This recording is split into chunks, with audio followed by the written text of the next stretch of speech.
Fala pessoal, tem muita gente me perguntando sobre o BCFF11, o que vai acontecer com esse fundo, porque está todo mundo falando, e a gente vai ver aí o que vai acontecer com o BCFF11. Bom, o BCFF11 ele foi criado aqui em 2010 e ele teve um retorno aí um pouquinho abaixo do CDI historicamente, e recentemente a gestora resolveu propor uma incorporação aos cotistas e essa incorporação foi aprovada. O que vai acontecer?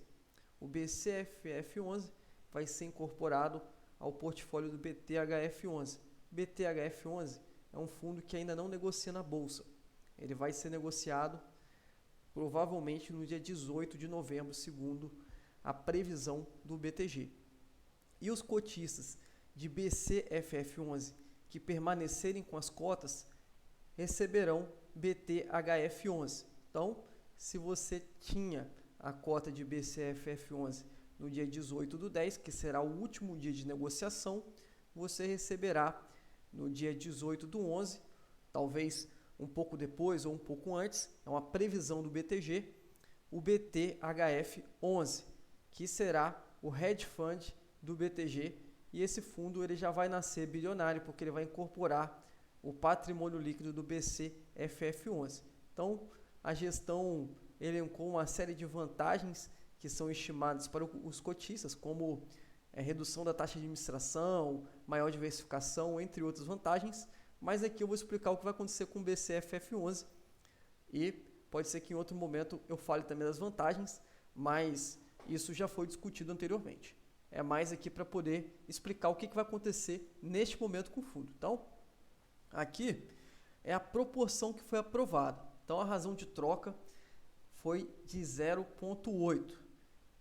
Cada cotista que tem BCFF11 vai receber 0,8 cota de BTHF11. Então, se você tinha 100 BCFF11, você vai receber 80 cotas de BTHF11 e o fundo BCFF11 ele vai deixar de negociar aí no dia 21. Então a gente só tem o dia 18 aí para poder negociar, caso você não queira mais ser cotista do BCFF. Caso você queira ser cotista do BCFF e posteriormente do BTHF, é só não fazer nada que a proporção será aplicada à sua situação. Então o que acontece? Essa aqui é a proporção, depois eu fiz uma planilha para explicar como que vai funcionar, e é o seguinte, a gente tem aqui uma conta que o BTG fez, eu não vou entrar aqui nesse aspecto, mas você pode ler esse fato relevante que está no site do BCFF para entender melhor, ok?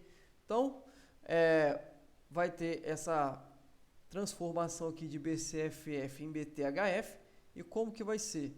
Bom, vai ser aplicada a cota patrimonial aí do BCFF de 8,81. Como que vai funcionar essa cota?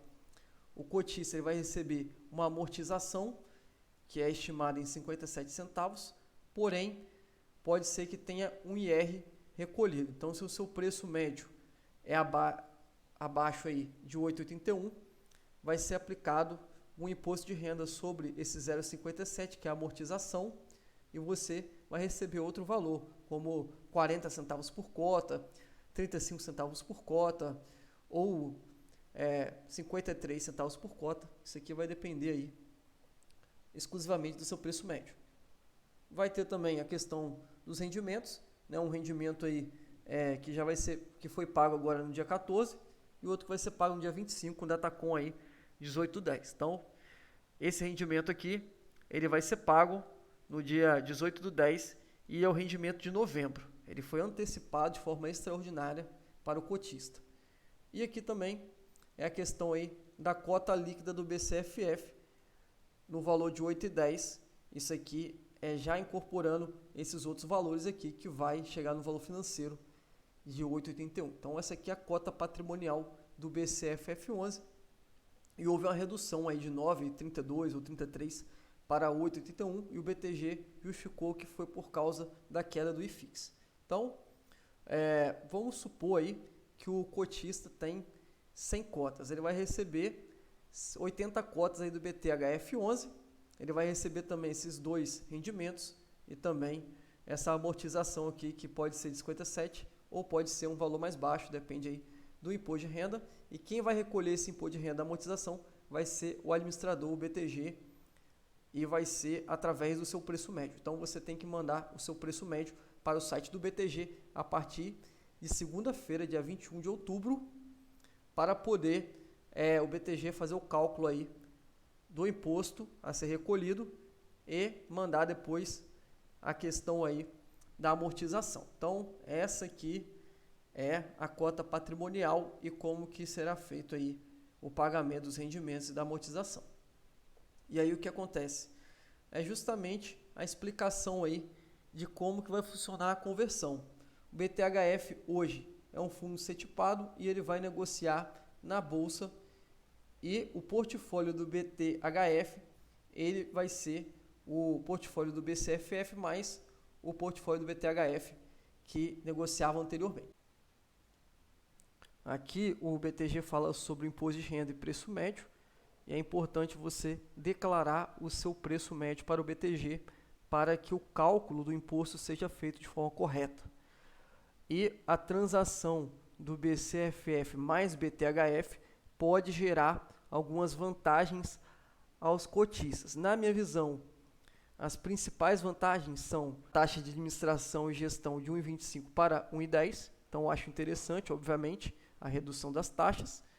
E também a dominância aí, que o fundo vai ficar bem maior e ele pode ter mais competitividade no mercado. A gente vê também que a gestão do BTG projeta um aumento de rendimento de 7 centavos por cota para 8 centavos por cota, 0,77 a 0,81 para ser mais preciso. E isso aqui é porque o BTHF aí tem um yield um pouco maior. Em algumas distribuições ele distribui 10 centavos por mês, 9 centavos. Então, como ele vai se fundir ao BCFF, a tendência é que isso aqui aumente. Mas eu não vejo isso aqui necessariamente como algo positivo ou como um aumento real, tendo em vista que essa proporção é de 0,8. Então, se você tinha 100 cotas de BCFF recebendo ali 7 centavos por cota, agora você vai ter 80 cotas de BTHF recebendo essa projeção aqui. É claro que pode ser mais, pode ser menos, é apenas uma previsão. Então, se você colocar na ponta do lápis, na verdade, na minha visão aí, é muito difícil ter uma alta de rendimentos real aí, tendo em vista que o número de cotas vai reduzir. Então, se você multiplicar uma coisa pela outra, você vai ver que deu quase na mesma, não teve ganho real.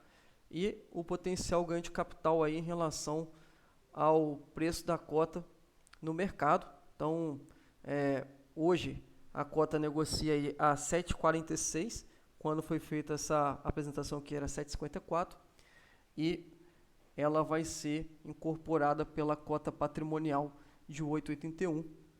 Isso aqui ele só vai se traduzir em ganho de capital real também se o BTHF ele não cair muito no primeiro dia de negociação, porque se ele cair muito com a pressão vendedora dos cotistas querendo realizar lucro, pode ser que isso aqui não aconteça.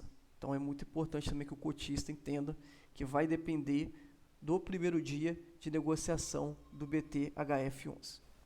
Por último aqui fala como que vai ser o passo a passo da transação do BCFF mais o BTHF, e o que é importante saber aqui é que o envio do custo médio ele vai ser feito a partir do dia 19/10 e a suspensão das negociações do BCFF será no dia 21/10. Então, se você tem algum interesse de negociar, sendo comprar ou vender, se você tem algum...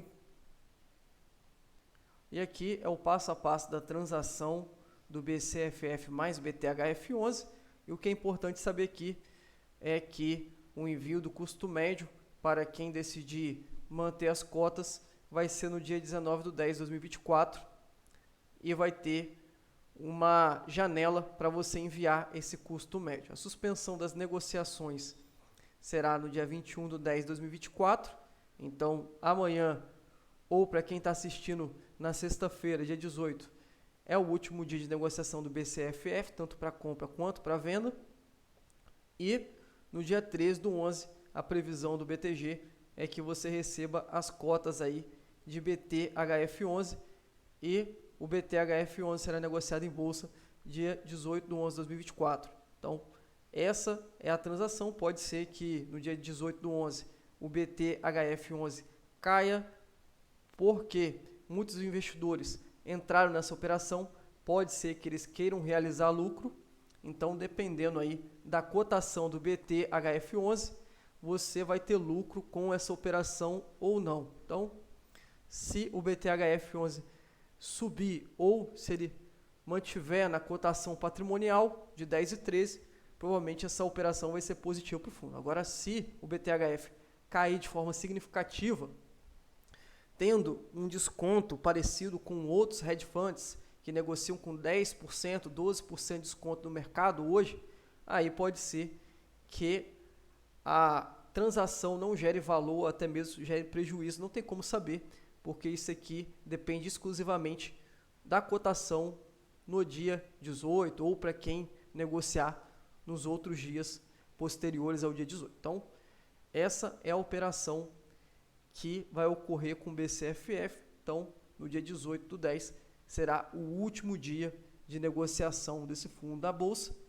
O envio do custo médio vai ser a partir do dia 19. Aqui no início, a gente pode ver uma transação aí, um cronograma da transação. A gente pode ver um cronograma da transação e a gente vê aí que o envio do custo médio pode ser feito até no dia 12/11. Então, a gente tem essa janela aqui de 19/10 até 12/11 para poder enviar o custo médio. E se você não enviar o seu preço médio, o administrador vai considerar o seu preço médio como a menor cotação histórica do fundo. Então, você vai pagar muito imposto na hora da amortização, o que não é vantajoso para você. Então, você deve enviar o preço médio e, se não enviar, vai acabar sendo desvantajoso para você. É claro que nada aqui é recomendação de compra ou venda ou manutenção, é apenas uma explicação da minha interpretação desses slides, desses comunicados. Então, pode haver um erro de interpretação, pode haver um dado que eu não passei aqui. Então, é importante você ler, principalmente se você tem uma quantia relevante de dinheiro no BCFF, para entender como vai funcionar a operação. Então, entre no site do BCFF, entre na central de downloads, baixe o documento e dê uma analisada para tomar a sua decisão. Não utilize esse vídeo para tomar a sua decisão, e sim utilize como uma mera introdução. Então, já deixando esse disclaimer, eu fiz uma planilha para uso pessoal, então não vou compartilhar porque acaba sendo complicado compartilhar algo que a gente fez assim em pouco tempo, que pode ter algum erro, alguma informação equivocada, mas eu utilizei as informações aqui que o BTG deu e a minha interpretação. E essa aqui é uma planilha que eu criei com base na minha interpretação. Então, obviamente, como o BTG traz muitas estimativas e não traz muitos dados concretos, só alguns, como por exemplo a proporção de troca, né, essa questão aí da amortização, mas aí tem o IR dependendo do preço médio, mas então é uma estimativa, não necessariamente isso aqui vai ocorrer, então você não deve utilizar isso aqui para tomar uma decisão, e sim como curiosidade. Então, o BCFF hoje negocia 7,46 e se você vai ter lucro ou prejuízo vai depender de quanto o BTHF vai cair na abertura, se cair, né? Então, vamos supor que o BTHF não caia na abertura, ele fique flat, ele fique ali negociando a um PVP de 1, e aí o que vai acontecer? Você vai ter um lucro de 14% em relação à cotação de 7,46. É claro, se você tiver um preço médio maior do que 7,46 e estiver num prejuízo de 30%, isso aqui não vai ser revertido em lucro. Você vai continuar no prejuízo, mas vai diminuir o seu prejuízo, obviamente. Agora, se você pensa em vender a 7,46, você tem que fazer alguns pensamentos. Será que o BTHF vai cair na abertura? Vai cair quanto? 5%? Se cair 5%, ainda assim, ele vai negociar com um PVP aí de 0,95 e você pode ter um lucro ali aproximado de 9%. E se cair 10%? Se cair 10%, vai negociar com um PVP de 0,9, que é próximo a outros hedge funds da bolsa, e aí você vai ter um lucro menor de 3%. Isso já considerando os rendimentos que são normais aí dos fundos imobiliários. Então você poderia ter esses rendimentos em outros fundos imobiliários também, se você resolver vender. E se o BTHF cair 15% no primeiro dia, é impossível? Não é possível. Por quê? Porque o VRTM11 ele caiu 15% na abertura quando teve incorporação de outros fundos. Aí o que vai acontecer? Ele vai negociar com um PVP aí de 0,85, ele vai pagar um provento aí estimado de 8 centavos, então o yield vai ser quase 1%, e aí você vai ter um prejuízo de 1,76%. Então, se você tem poucas cotas, você não quer declarar, não quer esperar toda essa operação, às vezes, para ganhar aí 2, 3, 4%, dependendo da situação, não compensa, é melhor você vender agora. Agora, se você tem muitas cotas e você acha que o BTHF vai cair no máximo 5% na abertura, aí talvez seja melhor você manter, porque a estimativa é que você tenha lucro. Então, isso aqui vai depender exclusivamente da cotação do BTHF. Se o BTHF cair muito forte, você pode ter prejuízo, e se o BTHF ele ficar flat, ou cair pouco, cair 5%, ou cair 7%, você pode ainda ter um bom lucro em relação à cotação de 7,46. É óbvio, você está com preço médio de R$10, R$11, se você está no prejuízo, você vai continuar no prejuízo. Talvez reduza um pouco, mas isso aí vai depender totalmente aí do seu preço médio e da cotação do BTHF. Não tem como dizer o que vai ser melhor ou pior, vai depender da queda aí do BTHF na abertura, que seria provável, tendo em vista que o VRTM ele também incorporou fundos e caiu na abertura. Então, pode acontecer que muitos cotistas vendam para poder oferir lucro e haja essa queda, mas não é possível dizer quanto de queda que vai ser. Então, você pode estimar de acordo com a queda. Se cair muito o BTHF, não vai compensar. E se o BTHF não cair ou cair pouco, aí sim vai compensar essa troca. E lembrando que se você não sabe o que fazer, talvez seja melhor também vender metade. Então você vende metade amanhã e mantém outra metade, assim você vai ter o equilíbrio entre as duas previsões. A previsão do BTHF, que não é possível você ter nesse momento, e o valor que você está vendo agora de BCFF, você vai vender metade. Então, essa é uma outra opção. Então, você pode vender tudo agora, principalmente se você tiver poucas cotas, é interessante fazer isso. Ou se você não quiser declarar todo esse emaranhado que o BTG acabou criando, ou você vende metade e aí você fica, de certa forma, com metade do seu patrimônio imune a essa queda aqui do BTHF, ou você mantém tudo aí e espera para ver o que vai acontecer. De repente, esse fundo aqui, o BTHF, ele vá bem na bolsa, suba e você consiga recuperar o seu capital. Então, tem essas opções. E como eu mostrei aqui, se o BTHF chegar num PVP de 0,9, o que não seria muito difícil, tendo em vista outros concorrentes negociarem a esse valuation, então praticamente não haveria ganho aí na operação. Então, tudo vai depender da cotação do BTHF11. Espero que tenham gostado. Até a próxima.